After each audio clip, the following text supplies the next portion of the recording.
തീർച്ചയായിട്ടും ബാല്യകാലം അല്ലെങ്കിൽ കൗമാരകാലത്തെക്കുറിച്ചുള്ള ഓർമ്മകളായിരിക്കും നമുക്കുള്ളത്, അല്ലേ? അപ്പോൾ ഞങ്ങളുടെയൊക്കെ കൗമാരകാലം എന്ന് പറയുന്നത് ഇപ്പോൾ ഇതൊരു വെക്കേഷൻ സമയമാണ്. ഈ സമയത്ത് സ്കൂൾ അടച്ചു കഴിഞ്ഞാൽ പിന്നെ പഠിത്തമില്ല, വേറെ യാതൊരു റെസ്പോൺസിബിലിറ്റി നമുക്കില്ല. വളരെ ഫ്രീ ആയിട്ട് എങ്ങനെ വേണമെങ്കിലും സമയം ചിലവാക്കാവുന്ന ഒരു കാലഘട്ടത്തിലുള്ളവരാണ് ഞങ്ങളൊക്കെ. അതെനിക്ക് തോന്നുന്നു വേദിയിൽ ഇരിക്കുന്നവരുടെയും അങ്ങനെ തന്നെ ആയിരിക്കണം. എന്നാൽ ഇന്ന് യൂത്ത് അല്ലെങ്കിൽ ഇന്നത്തെ ഈ ജനറേഷൻ സി എന്ന് പറയുന്നത് അവർക്ക് ഒരുപാട് പരിമിതികളുണ്ട്, അല്ലെങ്കിൽ ഒരുപാട് ചാലഞ്ചസ് ഉണ്ടെന്ന് ഞാൻ പറയും. എന്തുകൊണ്ടാണ്? ഒരുപാട് പേരും 24 മണിക്കൂറിൽ ഒരു 3 മണിക്കൂറിൽ കൂടുതൽ വെർച്വൽ വേൾഡിൽ സ്പെൻഡ് ചെയ്യുന്നവരാണ്. മൊബൈല്, അതുപോലെ മറ്റ് മാധ്യമങ്ങൾ ഇതൊക്കെ ഉപയോഗിക്കുന്നുണ്ട്. ഇത് ഉപയോഗിക്കുന്നത് ഒരു പ്രശ്നമാണെന്ന് ഞാൻ പറയില്ല, പക്ഷേ ഇതിന് മാനസിക ആരോഗ്യത്തിനെ ബാധിക്കുന്ന ഒരുപാട് കാര്യങ്ങളുണ്ട്. 2, ലോൺലിനെസ്. നമുക്കറിയാം ലോൺലിനെസ് ഒരു എപ്പിഡമിക് അല്ല, ഒരു പാൻഡമിക്കാണ്. ഒരുപാട് ഇന്ന് രാവിലെ ഞാൻ വായിച്ച ഒരു കാര്യമാണ്. ഡൽഹി അങ്ങനെയുള്ള പല സ്ഥലങ്ങളിലും ഈ ലോൺലിനെസ്സിനെ ബീറ്റ് ചെയ്യാനായിട്ട് അവർ ചെയ്യുന്നത് ചെറിയ ചെറിയ അവനവർ ഇൻട്രസ്റ്റ് ഉള്ള ഗ്രൂപ്പുകളിൽ ചെയ്യുക. സൈക്ലിംഗ് ആകാം, അതുപോലെ കളികളാകാം. അതിൻ്റെ ഉദ്ദേശം ഇത്രയേ ഉള്ളൂ, നമുക്ക് ഒറ്റപ്പെട്ടിരിക്കാനുള്ള ബുദ്ധിമുട്ട്. അപ്പോൾ ഇത് വേറൊരു പ്രശ്നമാണ്. ഇനി മൂന്നാമത്തെ ഒരു കാര്യം, ഡിസിഷൻ ഫറ്റീഗ് എന്ന് പറഞ്ഞിട്ടൊരു കാര്യമുണ്ട്.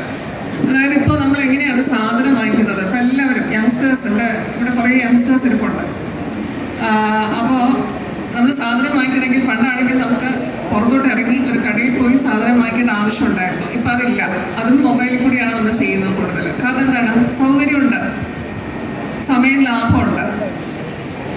അപ്പോൾ ഇങ്ങനെ ഒരുപാട് ഡിസിഷൻസ് ദിവസേന നമ്മൾ എടുക്കേണ്ടി വരുന്നതുകൊണ്ട് ഡിസിഷൻ ഫറ്റീഗ് എന്ന് പറഞ്ഞാൽ ബ്രെയിൻ ഫോഗിങ് എന്ന് പറഞ്ഞൊരു കാര്യം സംഭവിക്കുന്നുണ്ട്.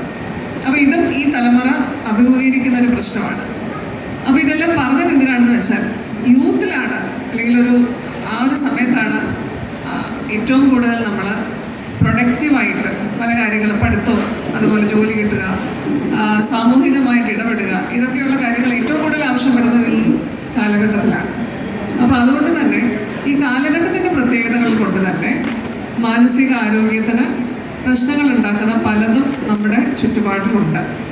ഇത് യൂത്തിനെ മാത്രമല്ല എഫക്റ്റ് ചെയ്യുന്നത്, നമ്മുടെ മറ്റ് പ്രായത്തിലുള്ളവർക്കെല്ലാം പ്രശ്നങ്ങളുണ്ട്. കാരണം പലപ്പോഴും ഞാനിങ്ങനെ പ്രഭാഷണങ്ങൾക്ക് പോകുമ്പോൾ ചിലർ ചോദിക്കുന്നതാണ്, അതായത് എൻ്റെ വീട്ടിലൊരു അപ്പനുണ്ട്, എൻ്റെ മോനുണ്ട്. അപ്പോൾ ഇവർ തമ്മിൽ എന്നും പ്രശ്നങ്ങളാണ്. അപ്പോൾ ഈ പ്രശ്നങ്ങൾ എങ്ങനെ സോൾവ് ചെയ്യും? അപ്പോൾ എന്തുകൊണ്ടാണ്? കുട്ടിക്ക് അല്ലെങ്കിൽ കുട്ടികൾക്ക് പൊതുവെ ഇടപെടാനുള്ള കഴിവുകൾ കുറവാണിപ്പോൾ. അവർ ഇടപെടുന്നില്ല, അതുകൊണ്ട് കഴിവുകൾ ഡെവലപ്പ് ചെയ്യുന്നില്ല. അതേസമയം അപ്പൂപ്പനോ അമ്മൂമ്മയോ ഒക്കെ നോക്കുമ്പോൾ അവരുടെ മക്കളെ വളർത്തിയ രീതിയിലല്ല ഇപ്പോൾ, അങ്ങനെ ആ വളർത്തിയ രീതികൾ ഇപ്പോൾ അവലംബിക്കാൻ ശ്രമിച്ചു കഴിഞ്ഞാൽ അവിടെ പ്രശ്നങ്ങളുണ്ടാവും. അപ്പോൾ ഇത്തരം ഈ ഒരു സാഹചര്യത്തിൽ മാനസികാരോഗ്യം നമ്മൾ നിലനിർത്താനായിട്ട് എന്തൊക്കെ കാര്യങ്ങൾ ചെയ്യണം എന്നുള്ളതിനെ കുറിച്ചാണ് ഞാൻ പറയുന്നത്. അല്ല, ആദ്യം നമ്മളൊരു കുടുംബത്തിലാണെങ്കിൽ എന്തൊക്കെ കാര്യങ്ങൾ ചെയ്യും, ഫാമിലി അല്ലെങ്കിൽ ഒരു സ്കൂൾ തലത്തിൽ എന്തൊക്കെ കാര്യങ്ങളാണ് നമ്മൾ ശ്രദ്ധിക്കേണ്ടത്? അതിലൊന്ന്, കുട്ടികളാണെങ്കിൽ അവർ കൂടുതലും അനുകരണത്തിലൂടെയാണല്ലോ പഠിക്കുന്നത്. മറ്റുള്ളവർ ചെയ്യുന്ന കണ്ടിട്ടാണ്. മറ്റുള്ളവർ എന്ന് പറയുമ്പോൾ ഫാമിലിയിൽ ഉള്ളത് രക്ഷിതാക്കളും മുതിർന്ന ആൾക്കാരുമാണ്.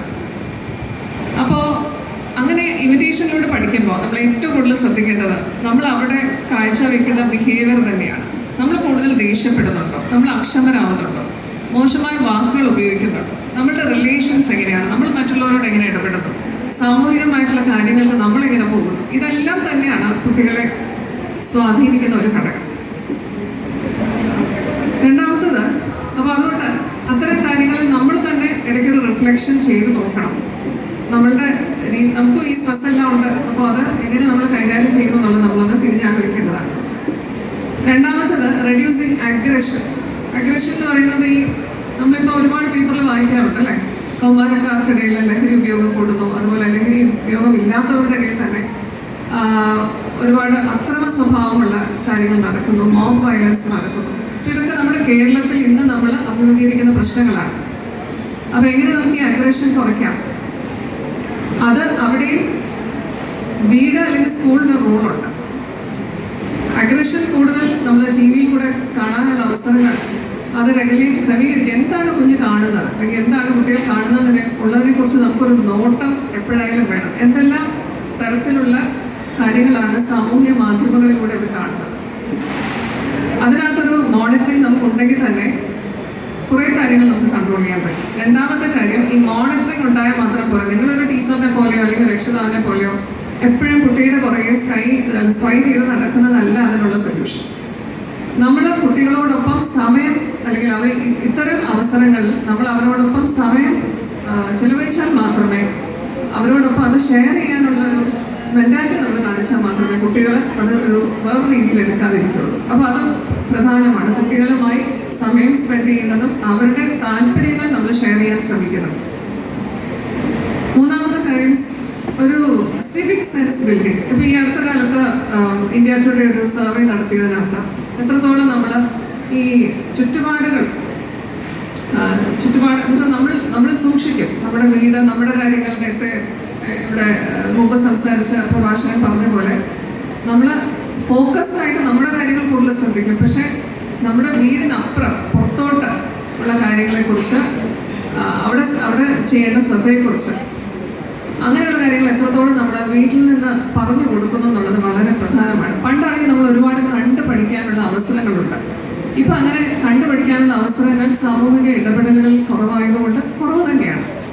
അപ്പോൾ നമ്മളത് പറഞ്ഞു കൊടുത്താൽ മാത്രമേ കുട്ടികൾക്ക് മനസ്സിലാവുള്ളൂ. നാലാമത്തത് വോളണ്ടിയറിങ്. ഇപ്പോൾ ഈ ഒരു സദസ്സിൽ തന്നെ ഇത്രയും പ്രഗത്ഭരായ ആൾക്കാർ ഇവിടെ നിൽക്കുകയാണ്. അവരെന്തിനാണ് ഇവിടെ വന്നിരിക്കുന്നത്? ഈ പരിസ്ഥിതിയോടുള്ള പരിസ്ഥിതി എക്സ്പേർട്സ് ഇവിടെ ഉണ്ട്. അപ്പോൾ മറ്റു പല മേഖലകൾ, ആരോഗ്യ മേഖലയിൽ നിന്നുള്ളൊരു എക്സ്പേർട്ട് ഇവിടെ സംസാരിച്ചു. അപ്പോൾ പല മേഖലയിലും ഉള്ള ആൾക്കാർ വോളണ്ടറിയാണ്. എന്തിനാണ്? ഈ ശാസ്ത്രത്തിൽ ഇപ്പോൾ ഉള്ള പ്രധാനപ്പെട്ട ഡെവലപ്മെൻറ്റ്സ് പൊതുജനങ്ങളുമായിട്ട് ഷെയർ ചെയ്ത് അവരെന്തൊക്കെ കാര്യങ്ങളാണ് ശ്രദ്ധിക്കേണ്ടതെന്ന് മനസ്സിലാക്കി തരാനാണ്. അപ്പോൾ അവരെന്താണ് ചെയ്യുന്നത്? വോളണ്ടിയറിങ് ആണ് ചെയ്യുന്നത്. അവരുടെ സമയം ഇന്നൊരു ഞായറാഴ്ചയാണ്. ഇവരെല്ലാവരും വളരെയധികം കാര്യങ്ങൾ ചെയ്യുന്ന ശാസ്ത്രജ്ഞരും മറ്റ് മേഖലകളുള്ളവരാണ്.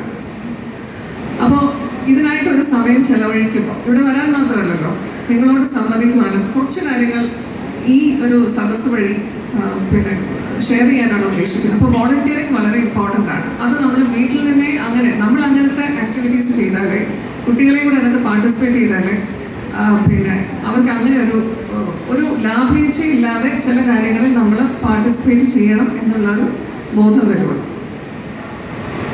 ഇനി അടുത്തത്, ഫാമിലിയിൽ സ്ട്രിക്റ്റായിട്ട് നമ്മളൊരു കുടുംബത്തിൽ എന്തൊക്കെയാണ് ഒരു ഹൈജീൻ, ഒരു മെൻ്റൽ ഹൈജീനിന് വേണ്ടി ചെയ്യേണ്ട കാര്യങ്ങൾ. ഒന്ന്, ഈ പരസ്പരം അപ്പൂപ്പനും അമ്മൂമ്മയായാലും അച്ഛനും അമ്മയായാലും ഇവർ തമ്മിലുള്ള ഇടപെടലുകൾ എങ്ങനെയാണ്? കുട്ടികൾ എപ്പോഴും കണ്ടുകൊണ്ടിരിക്കുക.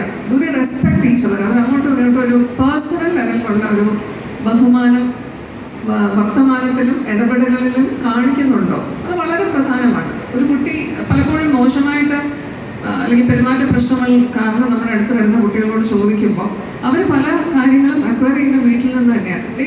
നമ്മൾ നേരിട്ട് പറഞ്ഞില്ലെങ്കിലും ആറ്റിറ്റ്യൂഡ്സ് അവർക്ക് അറിയാം, കണ്ട് മനസ്സിലാക്കും.